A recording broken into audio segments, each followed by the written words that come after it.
ඔයාට දවසක මාව එපා වුණොත් මාව රවට්ටන්න එපා. මං ඉද්දි වෙන එක්ක යාළු වෙන්න යන්නත් එපා.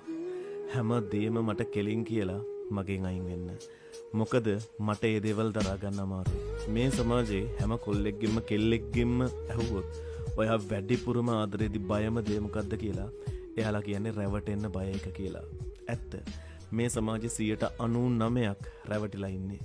මේ සමාජයේ 99% වංචනික විදිහට පාවිච්චි වෙලා ඉන්නේ.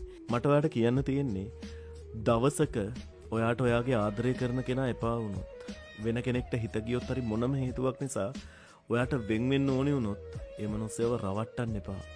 ඒ මනුස්සයව විනාශ කරන්න එපා. ඒ මනුස්සයව පාවිච්චි කරන්න එපා. ඒ මනුස්සයම ඔයාව අතෑරලා දාලා යනකම් ඒ මනුස්සයව මරව ඒ මනුස්සයව පාවිච්චි කරව ඒ මනුස්සයාට දෙන්න පුළුවන් අපිරිමිත වේදනාවන් දිදී ඒ මනුස්සයව විනාශ කරලා දාන්න එපා. ඔයාට කෙනෙක්ගෙන් අයින් වෙන්න ඕනි නම් කෙලින් කියන්න අයින් වෙලා යන්න. ඒක ඔයාට පවකුත් නෙවෙයි, එයාට වේදනාවකුත් නෙවෙයි. ඔයාට good luck.